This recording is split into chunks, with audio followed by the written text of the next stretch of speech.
My name is Don Gayton. I work as a consulting ecologist out of Summerland. I do some work with the Okanagan Basin Water Board on wetlands in the Okanagan. Here's a quiz question. If you start from Armstrong, which is at the head, more or less at the head of the Okanagan Basin, and you go all the way to Osoyoos, what's the drop in elevation between Armstrong and Osoyoos? It's about a 200-kilometer stretch, but it's actually less. It's about 90 meters that you lose in elevation. So if you think of that in terms of water flow down through the Okanagan Basin, most of the valley bottom areas that aren't lake were wetlands or oxbows or riparian areas. So that is a good thing to remember as you think about wetlands and lake shores in the Okanagan, that a lot of the isthmus, the low elevation dryland areas in between the lakes were actually seasonally flooded or permanently flooded because of that very, very low gradient of the valley bottom. Just a definitional thing that I wrestle with sometimes is, when you talk about wetlands as opposed to riparian, those terms get used really indiscriminately. This is kind of the way I've worked it out, that riparian is the edge, that wet edge of a lake or a river or a stream. A wetland is a self-contained marsh or a swamp or a bog, but there is that interface in between, like the classic of the cut-off oxbow. Is it a wetland or is it riparian? Well, it's in that in that boundary in between. So, kind of a definitional thing that we sometimes struggle with. This is the mouth of Okanagan Lake, basically where the Sycamoose is right now, from about, I think, 1910, this photograph. And it's, I think, pretty typical of a lot of the riparian zones before the dams and control structures were put into the Okanagan Valley, where you had dense cattail beds, bulrush beds, you had cottonwood trees and slow meandering streams of water and of different depths and so on. Lots of sediment trapping in these meanders. I'm sure you've all seen this photograph. When I say cut-off oxbow, there's a classic example right there, where low gradient streams have this inherent dynamic where they like to wander. They don't like to go straight, they like to wander, and that's a natural hydrological process. They start wandering more and more until the angles get so extreme that eventually the stream cuts through and leaves that little curlicue there. There's another one, there's another one, there's another one. So that's known as a cut-off oxbow. They're very important ecologically. We, of course, in our wisdom, essentially eliminated that dynamic meandering process for a lot of good reasons. I mean, flooding obviously was the big thing, but we are beginning to realize now what we've lost ecologically, biologically, and also in terms of some of the values important to humans in this process of ditching and draining and channelizing. So that was the Penticton oxbows. We did the same thing to the Osoyoos oxbows. There's Osoyoos Lake, so this is turned 90 degrees, but you can see again these kind of wormy looking cut-off oxbows. Here's the main channel in blue, wandering all over the place, and then here it is in 1996. The interesting thing is that nature does this naturally, and we now in discovering the importance of oxbows and meanders and so on, are spending huge amounts of money to recreate what nature did without any help at all. And the Okanagan River Restoration Initiative just north of Oliver is the classic example of re-meandering a straight channel. This is one of the last remaining portions of the Okanagan River, just the McAlpine Bridge. If you get off and walk a few meters up, this is what you see, and it's actually kind of a classic piece of what the Okanagan River system looked like, where you have this meandering process, you have islands, you have coarse woody debris in the channel, you have fast water, you have slow water, you have deep water, you have shallow water. And there's this gradient of you're going from just a gravel bar into grasses and small shrubs. And then as sediment accumulates and the banks build up, then you start getting trees. And then the whole process will flip around.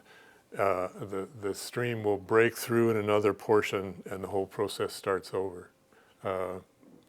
So meanders are a central part of the function of low gradient streams.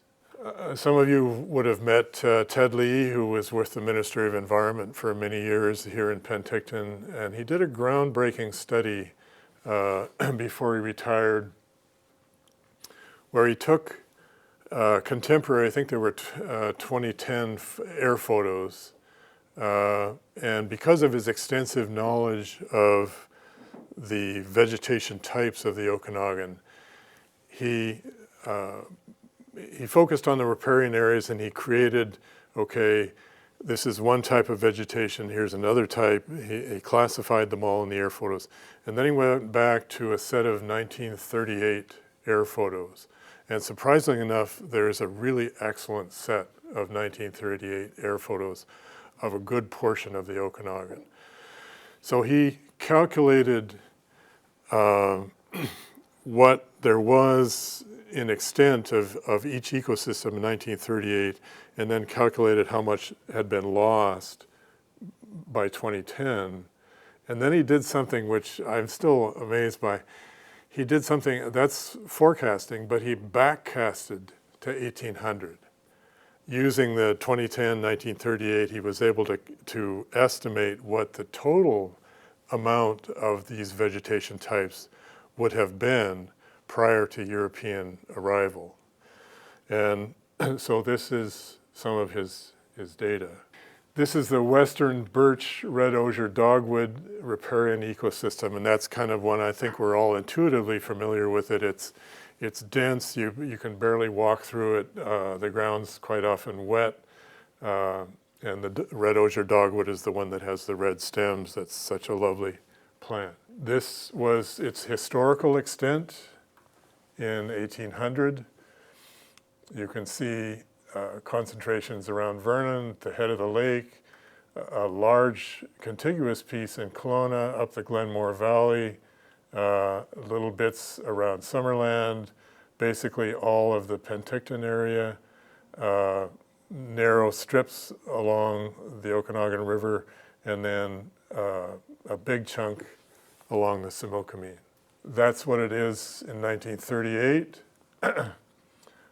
We've lost some in Vernon, we've lost most of it in Kelowna, we've lost half of it in Penticton, and these portions still remain. Moving forward to the 2000s, it's essentially gone. There's tiny little bits south of Kelowna, still a little bit in the Similkameen, and a little tiny bit in that Oxbow area north of Osoyoos Lake. Focusing on the same plant association, the western Birch Red-Osier Dogwood, looking specifically at Kelowna. Most of Kelowna was a wetland in 1800.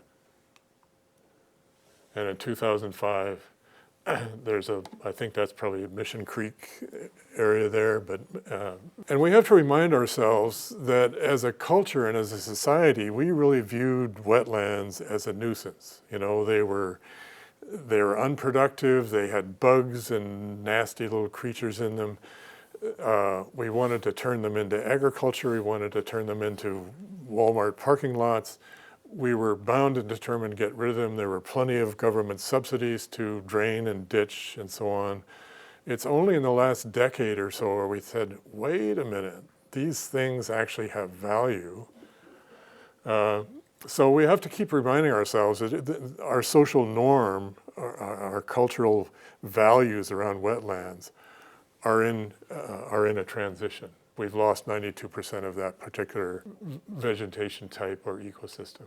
Here's one that you mentioned you're interested in, the black cottonwood, those enormous trees that are always dropping leaves and branches and falling down and creating havoc everywhere with landowners, but are extremely valuable, as Allison will address, for the ecology of the Okanagan. So the yellow's a little hard to see, but pockets up around Vernon, again, a fair bit in the Kelowna area, a little bit in Summerland, not much in Penticton, lots along the Similkameen.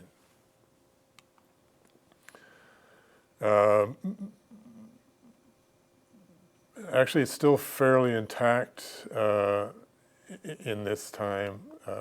So we've only lost 63% of this one. So we're doing better with this vegetation type. And then the cattail marsh, everybody's kind of familiar with that. These are, I think this is south of OK Falls. We've lost 40% of this vegetation type.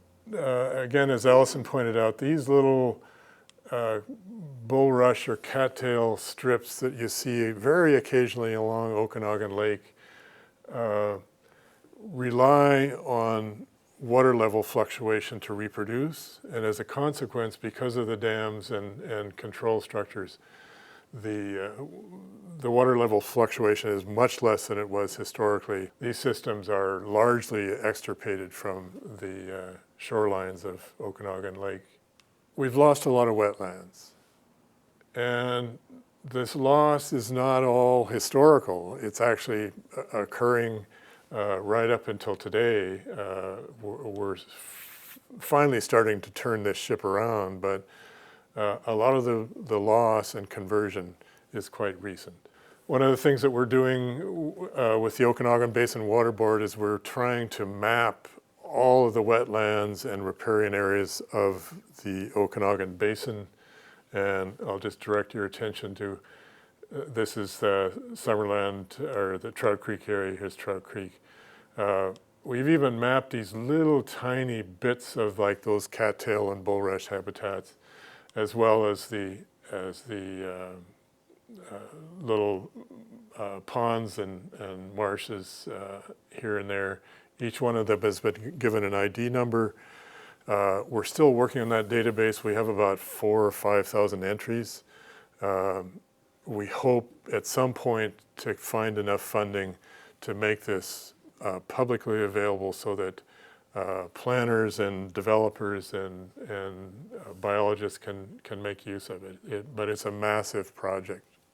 It's no secret to you folks, I'm sure, that the Okanagan has some of the highest biodiversity in the country.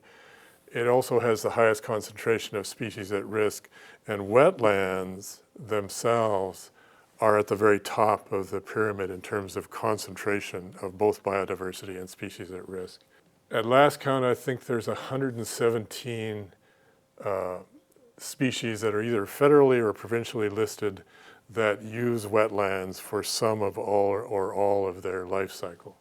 And like this little guy, the western painted turtle, a funny story, I always thought turtles bask just because they're lazy, but they actually have to bask every day for their metabolism. They require several hours of sunlight. And this guy reminds me of the German tourist that's exposing way too much flesh. But here's just a small sampling of wetland-associated species at risk. Tiger salamander, the yellow-breasted chat, the blue damselfly, and my personal favorite, the Mexican mosquito fern, which is only found up in Vernon apparently. So, and then of course there's other, like the ogopogo would be a listed species if anybody could find one. You know, it wasn't that long ago that this was thought of as the ideal, but we're starting to think, gee, you know, this has got some problems associated with it, and Ava and Allison will go into that. Here's another one that I hope this doesn't belong to anybody. This is in the Kettle River, but vacation home right next to the riparian area, cut down trees, you know, plow up everything. And then this is what we do with wetlands in urban areas. This is Kelowna, this is Fashu Creek. So the creek is underground here, it's allowed to do its thing here, then it goes back underground and out to the lake. And so, you know, this is it's only a partially functional wetland area. It still struggles because it has runoff from residential and commercial areas. It's what we call an incomplete habitat. Even though there is a lot of life in there, it's an incomplete habitat, and I think the folks that deal with the oxbows here are familiar with that concept. This is the KLO Middle School, where Fashu Creek was flowing right through in between the school grounds and the school buildings. A magnificent project started several years ago to daylight this portion of the creek. And this is what it looks like now. It's a brilliant project. We're actually trying to replicate this adjacent to Giants Head School in Summerland. This is thinking in terms of climate change. We are at the northern tip of the Great Basin biome. As our climate changes, native species from this area become newly adapted to areas to the north of them, but they only really have one way to get north into the Caribou, and that's through the Okanagan. So I think we as residents of the Okanagan need to think about, we are actually a very important corridor for northward migration of newly adapted native species as a result of climate change.